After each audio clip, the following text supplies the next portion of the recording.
Wondering if it was the right thing. A long time ago. I mean, maybe. You know what? I made the decision during the summer that I wasn't going to live my life as a lie anymore. It's been a struggle, she says, since the old days on the stand-up circuit. Those noisy dives where drunken patrons laughed while other comedians made the standard fag jokes. I mean, the word fag doesn't, I don't think any words don't matter anymore. It was more of it is shame. I date a lot of men. Not a lot, that's trampy, but I date men. I know what it feels like to try to blend in so that everybody else will think you're okay and they won't hurt you. I decided that this was not going to be something that I was going to live the rest of my life being ashamed of. Ashamed of what? I guess because you're kind of bombarded early on that what you're supposed to do in life is, if you're a girl, meet a nice guy and get married and have kids and be accepted. The girl next door. Yeah, I'm the girl on the other side of you. Yeah. Once a little girl in New Orleans who loved ruffled dresses and dolls. A daddy's girl who says she was 19 and afraid when she decided to tell her father and his new wife she thought she was gay. And was it tough with him? No, it wasn't tough with him. Well, I guess I'm going to say this because I'm being honest about everything. The woman he's married to had 2 daughters, and they asked me to move out of the house after that. And I mean, they just thought it would be better for me to, live somewhere else. And I've never really acknowledged that, but it was bad. Because they loved me and I loved them, and they didn't want me in the house.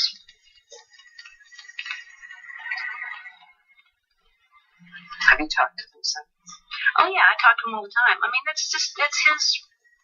You can't change. That's what they felt at the time. They just didn't want that to be around her little girls. So, I was raised surrounded with heterosexuality, as most gay people are. That's where we come from. All you heterosexuals out there. And it doesn't change anybody.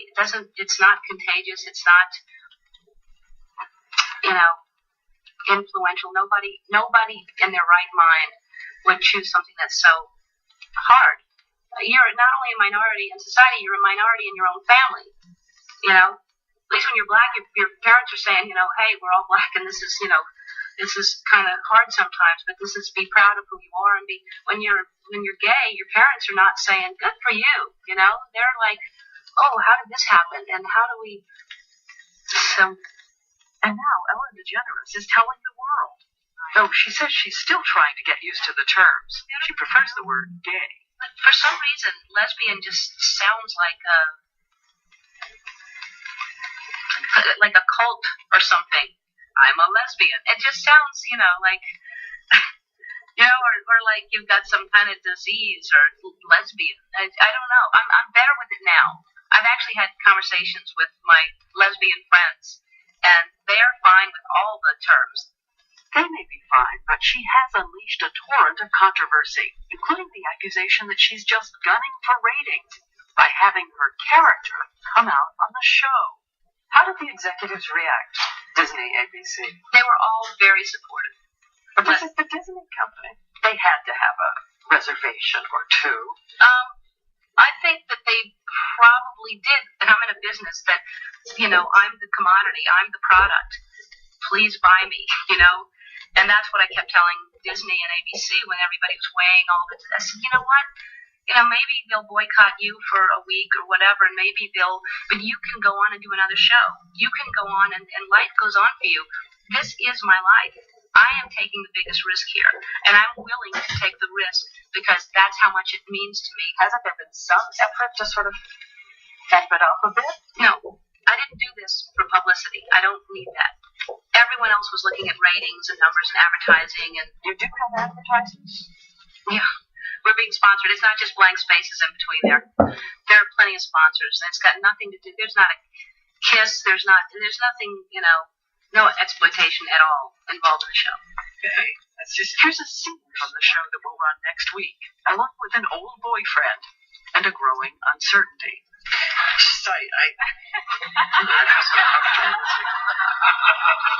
Yeah. Yeah, that's how I feel with you. There's one thing I'm feeling right now is comfortable.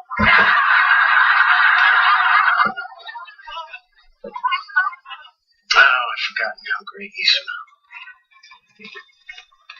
Richard, it's been a while since we've seen each other, and we all know we're smelling leads. And some of her advertisers have backed away, and a handful of ABC affiliates have said they won't run the episode, while leaders of the religious right are fueling the fire. As a Christian, I do believe that homosexuality is sin. Jerry Falwell. Hey, Jerry. He says it's a sin. That's his belief. And he obviously strongly believes that. Degenerate. Ellen DeGenerate. What can I say to him? How can I even respond to, degenerate that's something that, a fourth grader would say to me and think it's funny and giggle at,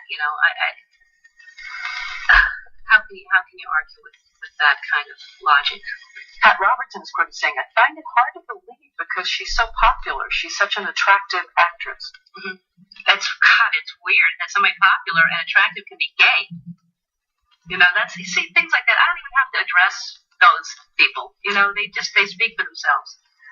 There are, as you know, a lot of people that look to the Bible, mm-hmm. and they say, if you're going to be a believer, then it's proscribed. Right.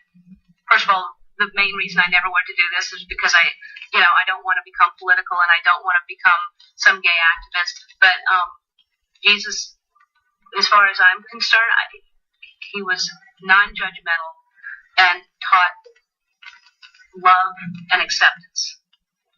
That's all I know about. And that's how I live my life. There was an Entertainment Weekly poll, I think, which indicated 41% of the people polled said they will not let their children watch your show. Are you saying parents are foolish to worry about it? I'm not going to tell a parent what they're, I'm not going to tell somebody they're foolish. And I am not here to say, I'm gay, everybody be gay. It's just about my personal story. But there are fashions, as we know, I suppose, even in sexual practices. Could it be that you'll be inviting some kids to try it? No, it's not like that's not how it works. To those people that are scared that I am going to affect children, it's that breaks my heart, because and I do think that it just goes back to there's so many more things on television that you should worry about your children seeing. Like violence, she says. Have you had death threats? We had a bomb threat when we were shooting the show. Luckily, they mistimed it. That was one of my biggest concerns, is if I did this, would something happen to me? And it just became secondary to how strongly I believed in what I was doing. I know that there are people that the kind of people that you're quoting, because they don't understand, and it's all coming from a place of fear. It's all being threatened by, how dare you tell me that you're normal? Normal. Is that the most wonderful word? I don't actually. Did I just use the word normal? Let's use another word then, because I don't know what that means. I'm happy. Let's use that word, because it's different for everyone. I'm really content with exactly who I am. whether that's normal or not. This is my normal. This is normal for me.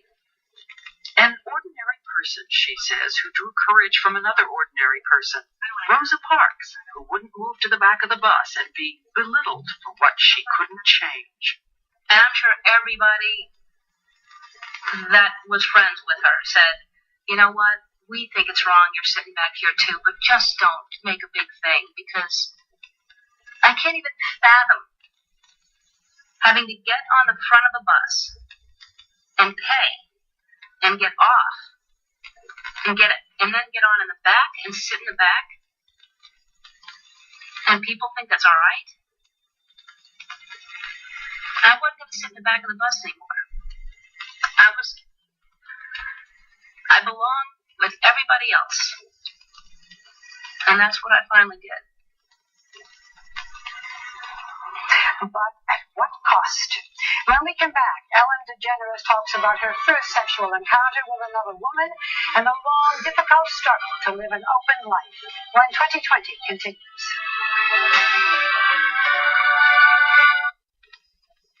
So far, we've seen the fallout that Ellen DeGeneres has had to face since she decided to be open about her sexuality. In part 2 of Diane Sawyer's interview with the television star, a look at Ellen's past and her new life today. Tell me about you growing up. Take me back. Okay. I was a little girl then. I was a happy girl. That's what my parents tell me. I was always happy. I mean, I was a normal kid. Loved dolls. Was a tomboy also, but loved dolls, loved babies. She says as she grew older, there was no sudden discovery she was gay, just a confusing passage. The way it happened with me was I won't get into it because I don't want to reveal this person's name. She's married, but someone when I was I can't say the age, I can't say anything.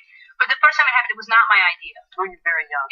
No, not very young, 18, and it was my best friend. I just thought, what are what is this? What are you talking about? It was just me fighting still, clearly. Scared? Yeah, scared. Did it go on a long time? Yeah, we both had boyfriends and we were double dating and, but yet we were together. Nobody knew. Nobody. But did you talk about, did you say, can it be that this is who I really am? No. I just thought it was just because we really were best friends and liked each other a lot and, You are convinced it could have been no other way with you. That is who you are. Being gay? Yes. Oh, yeah. No, that's not true, because I do like men, and I had, a guy in high school that I wanted to marry desperately, and he's the mayor of some small town in Texas. I could be the mayor's wife right now. Hi, Ben. How are you? I'm sure I'd have a nice place with Ben somewhere, and we'd have kids, and I wouldn't have known. Because one of the tenets, and we know, of the gay rights movement is this is not a choice. People make choices all the time. I would not be happy, but yes, I could have chosen to live my life in a way just to fit into society. Did you have sexual relations with men? I slept with 2 men. Yes. Didn't like it. That Peggy Lee song, Is That All There Is? That was going over and over in my head the first time. I just kept singing, Is that all there is, my dear? Then let's keep dancing. That's what's going. I thought, am I crazy? Because I shouldn't be hearing Peggy Lee right now. Anybody wounded in this room? I'm just checking our camera crew. Sorry about all those male egos out there going, you didn't have the right one.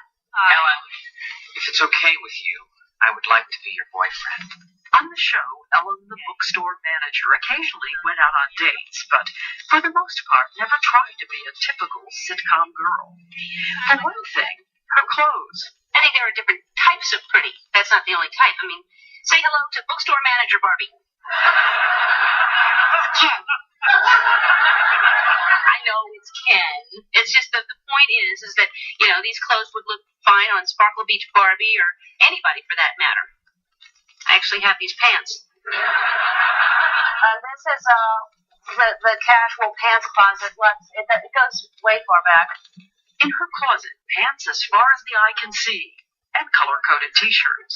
And don't come here if you're looking for 3-inch pumps. And then there's hush puppies in here. Oh, this is a mess because I always end up wearing jeans. She says she stopped wearing dresses years ago, though in 1994 at the Emmy Awards she made an exception, but had to practice walking. I'd be so self-conscious now. I don't feel like a lot of women, when I see like really feminine, girly, I just don't feel like that. And in a dress you feel? I felt like kind of like some football player in a dress. And I also think I was ashamed of my body because it was bigger. So it was more comfortable for me to wear bigger clothes and just feel more kind of like a guy, And I think a lot of women that are gay feel like that. You've lost weight. I used to work out 7 days a week, like a maniac, and diet all the time. Any new fad, anything, I'd try it. And since making this decision, I just lost it when I just freed myself up from just blocking anything. She gave us a tour of her new house, which she says is a perfect reflection of her life. Oh, my stomach is not good. It's not like what people are supposed to look like in magazines. There's a gym, glass enclosed, where she says she works out every day. A big kitchen, where she never cooks. A pool table, where unsuspecting guests get hustled regularly. And a bedroom looking out over a garden. She says, wouldn't you know, she was finally able to afford her dream home, only to risk losing it now by going public. Earlier this year, she appeared with singer Katie Lang at a gay and lesbian awards show in Los Angeles. That kiss, I'll never live that kiss down. She kissed me, first of all, and it turned into I kissed her. Katie kissed me, and she knows it if you ask her. But isn't this where a lot of her audience would draw the line? People who say, I just don't want to hear about it, I don't want to see it. Yeah. I think it's possible that some people are programmed just biologically to react. Oh, sure. Say, oh, that's icky. Yeah. And that's fine. Don't watch something that's icky. By all means, don't live your life watching something that makes you feel icky. It's not about making people feel icky. That's my whole career has been based on making people feel happy. That's all I ever wanted to do, is make people laugh and make people happy. But will there be pressure from gay rights activists expecting her to carry the banner? Are you going to feel you've let down the side if you do this? I'm going to let down so many people, Diane. I'm letting down the straight community that is going to worry about their kids watching me. I'm letting down the complete militant, gay community that says, how dare you not be gay enough? But it doesn't mean that I need to be some poster child for anybody. And that's the risk here. I think I'm probably going to piss off everybody. I can only hope that people are as fair-minded and as open and accepting and, as I am. I decided there was somebody I hadn't heard from in all this. Former Vice President Dan Quayle. Yeah. Remember him? Right. Murphy Brown thing. Right. I thought I'd call him, and I would see what he had to say about this. Oh, great. It doesn't help matters when primetime TV has Murphy Brown. We told her he declined comment and wouldn't compare her show to Murphy Brown's out-of-wedlock baby. But he did have a challenge for Hollywood. He said what would really be courageous, what has never been done, would be for Hollywood to have a favorable portrayal of a pro-life Christian Republican. Mm-hmm. Do you agree? Sure, why not?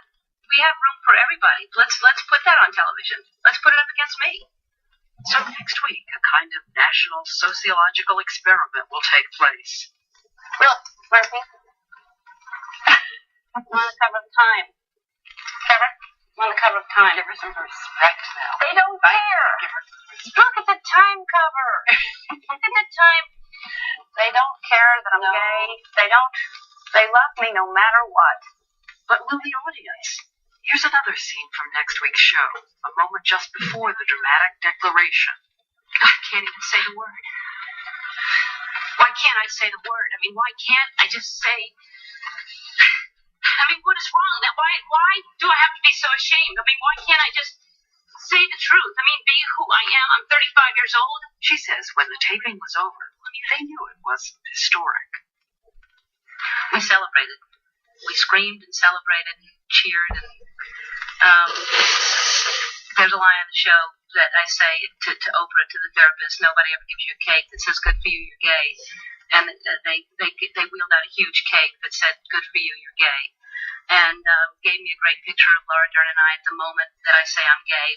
And just felt literally this like I was filled with joy. Personal joy, she says, because she's still just Ellen, still hoping to be the girl next door. Yeah, I'm still the girl next door. Well, she is obviously very sincere, and it's extremely